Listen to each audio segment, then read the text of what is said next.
The Philippine Revolution by Aiyana Durante and Kourtney Kenask. The Philippine Revolution was a rebellion against Spanish colonial rule, which began on August 23, 1896. It was a struggle for independence for over 300 years. This act was a military and political revolt led by Filipino nationalists. Key leaders, including Andres Bonifacio and Emilio Aguinaldo, took part in this act. The revolution began with the start of the uprising against the Spanish in August 1896. Time had then forwarded into June 12, 1898, where Filipino forces declared independence from Spain. Finally, the First Philippine Republic was initiated, though the conflict continued within the United States in January 1899. This had all begun when the Spanish discovered the Katipunan, known as the Secret Revolutionary Society, led by Andres Bonifacio. His main goal was to reach independence through armed rebellion. This discovery was what escalated the revolution, as Bonifacio called for an armed revolt. Emilio Aguinaldo was the leader of the Katipunan, where they fought against the Spanish. He won several victories in the Cavite province, and on June 12, 1898, Aguinaldo made the Proclamation of the Philippines' Independence that makes it similar to the Declaration of Independence in America. Aguinaldo established a provisional government that took place in his house in Cavite El Viaje, marking the first display of the Philippines flag. Time flew by, and the forming impolite relationship between Americans and Filipinos was becoming noticeable. Except on January 21, 1899, the Malolos Constitution had been approved and promulgated on January 23, 1899. The Malolos Constitution was known as the Constitution of the First Philippine Republic and took place on January 23, 1899. It was to be drafted and ratified during the Malolos Congress, which was led by Emilio Aguinaldo. This constitution was known to be established with three branches of government and enshrined the principles of democracy, republicanism, and the separation of church and state as well. Shortly after the First Philippine Republic, the islands became an unincorporated territory of the United States. On the day of the event in June 1899, the First Philippine Republic had formally been established and declared war against the United States. This ended with the Philippine Organic Act in July 1902. Aguinaldo was captured by the American forces on March 23, 1901, and declared allegiance to the United States on April 19, 1901. This important action had effectively ended the Philippine Republic. Another huge impact towards the Philippine Revolution was the cry of Pugad Lawin, also known as Balintawak. August 1896 marked the beginning of the Philippine Revolution, where Katipunan members led by Andres Bonifacio tore their community tax certificates in defiance of Spanish rule.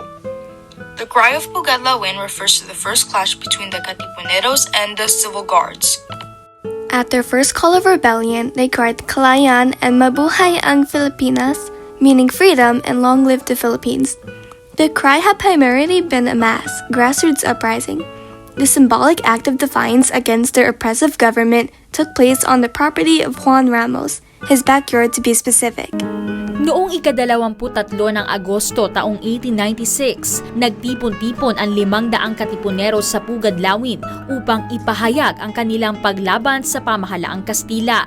Tinawag ang pangyayaring ito sa kasaysayan bilang Sigaw sa Pugad Lawin. Ngunit hindi ito ang literal na sigaw na alam natin sa dialektong Tagalog. Ang salitang sigaw dito ay isinalin mula sa salitang Espanyol na El Grito de Rebelión o El Grito na nangangahulugang desisyon o pagtawag ng himagsikan. Dito rin naganap ang malasimbolikong pagpunit ng mga katipunero sa kanilang mga sedula bilang pagpapahayag ng kanilang pag-aalsa laban sa mga Kastila. Ito ang sinasabing naging hudyat ng simula ng revolusyon ng mga Pilipino laban sa rehimen ng Espanya. Taong 1908 nang itayo ang isang monumento sa Balintawak bilang pag-alaala sa pangyayaring ito sa kasaysayan ng Pilipinas. Taon-taon ding ginugunita ang Sigaw sa Pugad Lawin tuwing ika-23 ng Agosto. Filipinos yearn for their independence, an important part of their culture. Even after many decades since the Philippines became independent, it is a massive part of our history that is celebrated throughout the Philippines and takes place on June 12 every year. To honor such a momentous occasion, the people would wear traditional clothing to honor the ancestors, have events such as parades and floats that take place in many provinces, along with many types of performances, food stalls, and community gatherings. But there are many countries that have events where they celebrate Philippine independence, such as the US, Canada, Italy, the Netherlands, Japan, Singapore, and Australia. The main event of the day is the flag-raising ceremony held in Kawit, Cavite, where they raise the Philippines flag in honor of when it was first raised in 1898.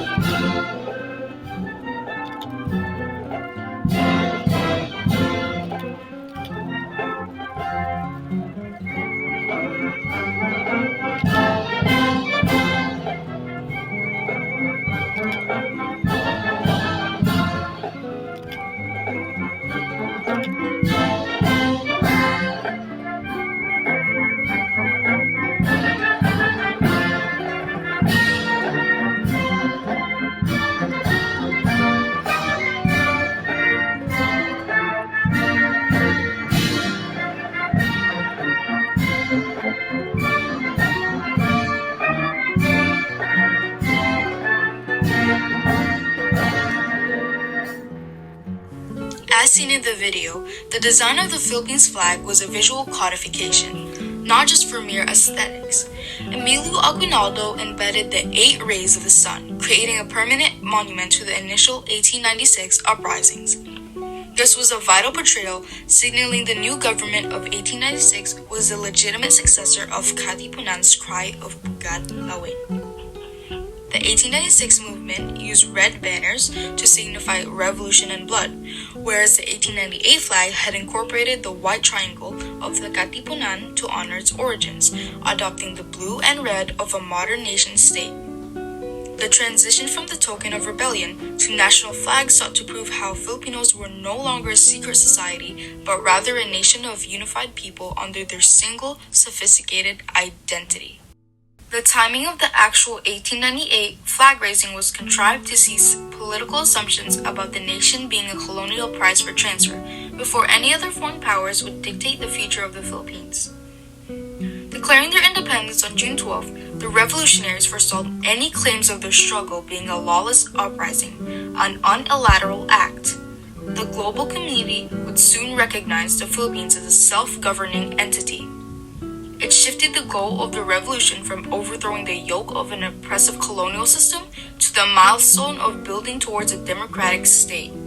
The act of raising the flag was proof of governance, how Filipinos possessed a unified leadership and a clear vision of a more republican future, independent from foreign interference. This chain reaction of revolution, reaction, and reform impacted how the capability of Filipinos were seen compared to today. By establishing the Malolos Constitution, the revolutionaries proved that their revolt led to a democratic reform. While Filipinos reformed their government to protect their rights, the United States of America and Spain had reacted with the Treaty of Paris. They treated the Philippines as a colonial prize rather than to be bought and sold for over $20 million. The reaction completely ignored the reforms of the Malolos Congress and forced the contemporary republic into protecting the sovereignty they had just designed. The initial revolt necessitated a reform in leadership from the shift as a previously secret society to a formal republic. This evolution was a figure of responsibility for self-rule. From the torn cedulas of 1896 to the outspread silk in Kawit in 1898, the entirety of the Philippine Revolution birthed the soul of the Philippines. By honoring the 8 provinces of the 1896 uprising, Manila, Bulacan, Pampanga, Nueva Ecija, Tarlac, Laguna, Batangas, and Cavite, within the fabrics of the 1898 flag, it ensured the sacrifice of the grassroots movement would never be forgotten by the formal state.